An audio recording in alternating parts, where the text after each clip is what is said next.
안녕하십니까? 삶의 지혜와 영혼의 울림을 전하는 시간입니다. 오늘 우리는 고통과 약속 사이 그 아픔의 골짜기를 홀로 걷고 있다고 느끼는 모든 분들을 위한 이야기를 나누고자 합니다. 인생이라는 긴 여정 속에서 때로는 이해할 수 없는 시련과 사람에게서 받은 깊은 상처로 인해 발걸음을 떼기조차 힘든 순간이 찾아옵니다. 오늘 이 이야기가 당신의 마음에 작은 등불이 되기를 소망합니다. 만약 이 메시지가 당신의 영혼에 와닿는다면 지금 당신처럼 위로가 필요한 다른 한 사람에게 이 빛을 전해주시는 것은 어떨까요? 당신의 구독과 공유는 하나님의 은혜를 전하는 또 하나의 아름다운 방법이 될 것입니다. 당신의 선한 나눔을 통해 더 많은 이들이 희망을 발견하기를 기도합니다. 이제 시작하겠습니다. 고통과 하나님의 약속 사이 바로 그곳에서 우리의 성장은 시작됩니다. 삶의 목적이 벼려지고 하나님의 은혜가 당신을 어떻게 붙들고 계시는지 깨닫게 되는 자리입니다. 그러니 희망을 잃지 마십시오. 좌절감에 무너지지 마십시오. 지금 당신이 느끼는 이 시간의 지체는 사실 당신을 위한 하나님의 신성한 보호이거나 더 큰 것을 담기 위한 준비의 과정일지 모릅니다. 하나님은 당신을 잊지 않으셨습니다. 그들이 당신에게 저지른 일을 못 본 채 하지도 않으셨습니다. 주님은 그저 개입하실 가장 완벽한 순간을 기다리고 계실 뿐입니다. 그 순간이 오면 당신은 단순히 회복되는 것을 넘어 이전보다 더 높은 곳으로 오르게 될 것입니다. 굳건히 버티십시오. 하나님께서 움직이시면 모든 것이 변하기 시작합니다. 그리고 기억하십시오. 하나님은 결코 늦는 법이 없으십니다. 누군가에게 깊은 상처를 받았을 때 우리는 본능적으로 해명하고 싶고 스스로를 방어하고 싶어 합니다. 때로는 그들이 나에게 주었던 것과 똑같은 고통을 느끼게 해주고 싶은 마음이 들기도 합니다.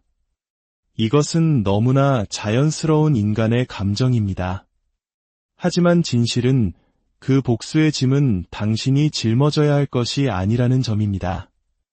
복수와 정의, 그리고 모든 것을 바로잡아야 한다는 그 무거운 책임감은 당신의 어깨 위에 놓여 있지 않습니다. 그 책임은 온전히 하나님의 것입니다. 성경은 로마서 12장 19절에서 분명히 말씀하십니다. 원수 갚는 것이 내게 있으니 내가 갚으리라고 주께서 말씀하시니라. 이것은 단순한 명령이 아닙니다. 이것은 하나님의 약속입니다. 모든 것을 보고 계시는 하나님께서 그분의 때에 당신이 상상할 수 있는 어떤 방법보다도 훨씬 더 위대하고 완전한 방식으로 정의를 실현하시겠다는 약속입니다. 만약 내가 지금 목소리를 내지 않으면 영원히 억울함을 풀지 못할 것 같고, 내가 보복하지 않으면 나에게 상처 준 사람들이 아무런 대가 없이 잘 살아갈 것만 같아 불안하십니까? 그것은 사탄이 당신의 마음속에 심어놓는 거짓말입니다. 진실은 이것입니다. 당신이 직접 그 문제를 해결하려 나서는 순간 당신은 그 문제를 하나님의 손에서 빼앗아 오는 것과 같습니다. 그것은 하나님께서 이 문제를 해결하실 능력이 있음을 신뢰하지 못한다는 불신앙의 표현입니다.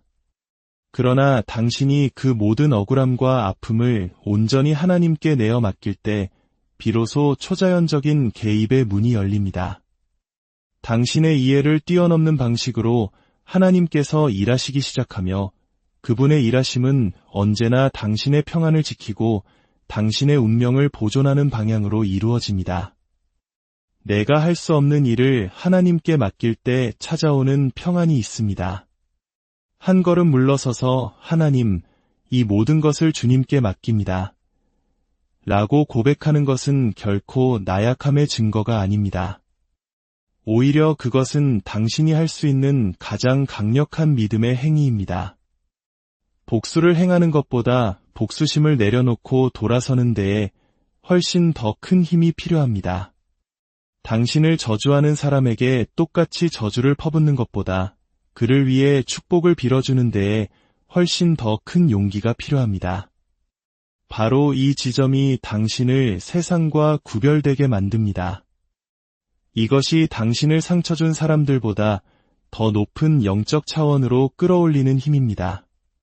당신이 그들보다 더 나은 사람이어서가 아닙니다. 쓴 뿌리와 분노에 머무는 대신 더 높은 기준을 따라 살기로 선택했기 때문입니다. 당신이 복수심을 내려놓을 때 당신은 그들을 그냥 풀어주는 것이 아닙니다. 당신은 그들을 하나님의 심판대 위에 올려놓는 것입니다. 하나님은 유로운 재판관이십니다. 그분은 불의를 다루시는데 당신의 도움이 전혀 필요하지 않으십니다. 하지만 그분께 필요한 것이 있습니다. 바로 당신의 순종입니다. 주님은 당신이 받은 상처에 마음을 빼앗겨 주저앉아 있는 대신 당신에게 맡겨진 소명에 계속 집중하기를 원하십니다. 당신의 마음을 깨끗하게 지켜 그 안에 새로운 축복을 부어주시기를 원하십니다. 쓴 마음, 즉 원망은 당신의 영혼을 오염시키는 독과 같습니다. 상처를 계속 붙들고 있으면 당신의 삶으로 흘러들어오는 하나님의 은혜의 통로를 스스로 막아버리는 것과 같습니다. 하지만 당신이 그것을 놓아줄 때 하나님, 주님께서 모든 것을 보셨습니다. 주님께서 가장 선하게 해결해 주실 것을 믿습니다. 라고 고백할 때 바로 그 순간 진정한 자유가 시작됩니다. 용서는 그들의 행동이 옳았다고 인정하는 것이 아닙니다. 당신이 아프지 않았다고 부정하는 것도 아닙니다. 용서는 단지 미움 대신 치유를, 원한 대신 성장을, 고통 대신 평화를 선택하는 당신의 결단입니다. 하나님은 정의의 하나님이십니다. 그분은 모든 상황을 어떻게 다루셔야 할지 정확히 알고 계십니다. 그분은 이야기의 전말을 아시고 그들의 숨겨진 동기와 거짓말과 교묘한 속임수까지, 심지어 당신이 알지 못하는 부분까지도 모두 꿰뚫어 보고 계십니다. 그리고 그분이 움직이실 때 그분의 정의는 단편적이거나 불완전하지 않습니다. 언제나 완전하며 그 결과는 당신을 결코 더 비참하게 만들지 않고 언제나 더 나은 사람으로 세워줍니다. 그러니 오늘 맞서 싸우고 싶은 충동을 내려놓으십시오. 그들이 당신에게 느끼게 했던 것을 똑같이 느끼게 해주고 싶은 욕망을 놓아버리십시오. 그것은 당신의 역할이 아닙니다.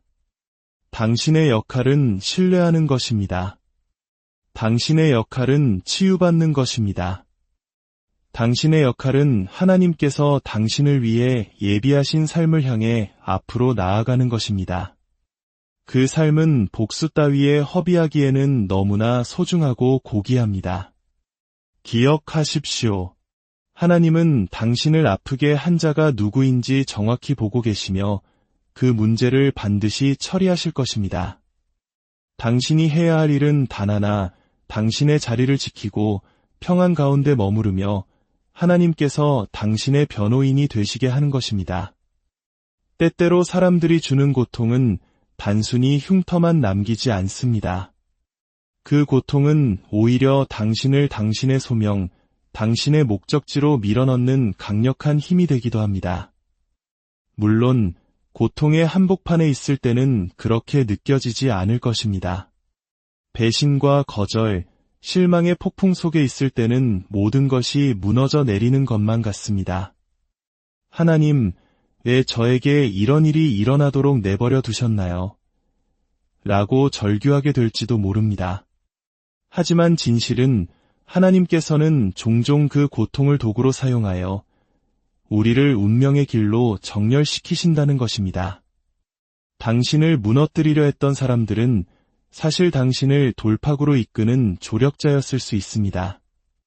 굳게 닫힌 문, 날카로운 말들, 불공평한 대우는 만약 당신이 하나님께서 그 모든 것을 통해 일하시도록 허락한다면 더 위대한 것을 향한 디딤돌이 될 수 있습니다. 우리 삶에는 너무 편안함에 안주하거나 더 이상 하나님의 계획에 속하지 않은 상황이나 사람에게 지나치게 익숙해지고 얽매이는 순간들이 있습니다. 때때로 하나님은 우리의 관심을 끌기 위해 의도적인 혼란을 허락하십니다. 당신을 떠나간 그 사람은 당신의 인생을 망친 것이 아니라 오히려 당신을 자유롭게 놓아준 것입니다. 당신이 잃어버린 그 직장은 끝이 아니라 새로운 방향을 제시해준 전환점이었습니다. 그 끔찍했던 고통의 경험은 당신을 파괴하기 위함이 아니라 당신을 준비시키기 위한 훈련이었습니다. 원수는 그것을 악한 의도로 사용했을지 모르지만 하나님은 그것을 당신의 선을 위해 사용하실 수 있습니다. 그들이 당신을 대적하기 위해 사용했던 바로 그것을 하나님께서는 당신을 앞으로 쏘아 올리는 발사대로 바꾸실 수 있습니다. 우리는 이러한 패턴을 성경 곳곳에서 발견합니다. 요셉은 친형제들에게 팔려 구덩이에 던져졌고 억울한 누명을 쓰고 감옥에 갇혔습니다. 모든 것이 잘못되어 가는 것처럼 보였습니다. 하지만 그 모든 과정 속에서 하나님은 그를 왕궁으로 이끌기 위해 재배치하고 계셨습니다. 배신은 다리가 되었고 고통은 과정의 일부가 되었습니다. 마침내 권력의 자리에 오른 요셉은 과거를 돌아보며 이렇게 고백할 수 있었습니다. 당신들은 나를 해하려 하였으나 하나님은 그것을 선으로 바꾸사 이것은 그저 아름다운 성경 이야기가 아닙니다. 이것은 바로 당신의 이야기이기도 합니다. 지금 당신이 느끼는 그 고통은 어쩌면 당신을 다음 단계의 소명으로 밀어 올리고 있는 과정일지 모릅니다. 하지만 이러한 변화가 일어나기 위해서는 당신의 관점이 바뀌어야 합니다.